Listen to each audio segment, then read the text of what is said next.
But karon sa Department of Labor and Employment Region 9 nga wag tangon ang kaso sa child labor sa riyon. Gani na sila mga programa aron matabangan ang child laborers sa riyon. Ani ang RTV Presents ni Efren Mamak.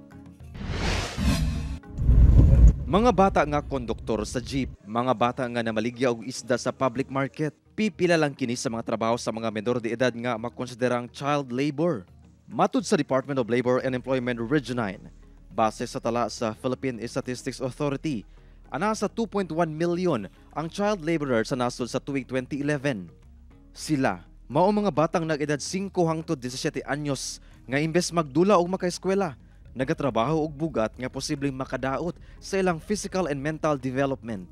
Nakahinabi sa GMA Regional TV1 Mindanao kining 17 anyos nga lalaki nga namaligya og isda sa Magay Public Market sa Zamboanga City.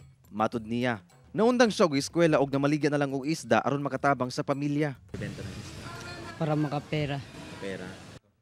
Sumala sa Dole 9, ginapaspasan nila ang pag-validate sa mga profile child laborers sa reyon.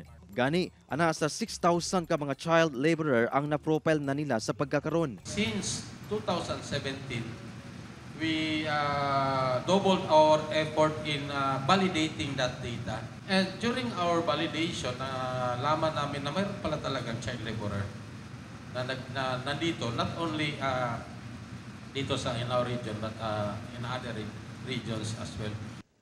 Dugang sa Dole 9, doon na sila intervention nga himuon aron matabangan ang mga child laborer.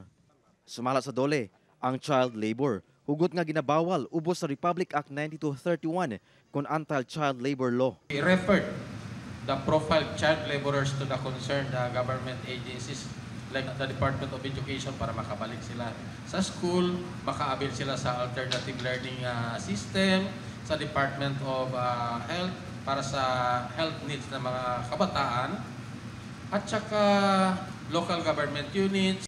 Kauban si Sim Romero sa kamera. Ako si Efren Mamak para sa One Mindanao.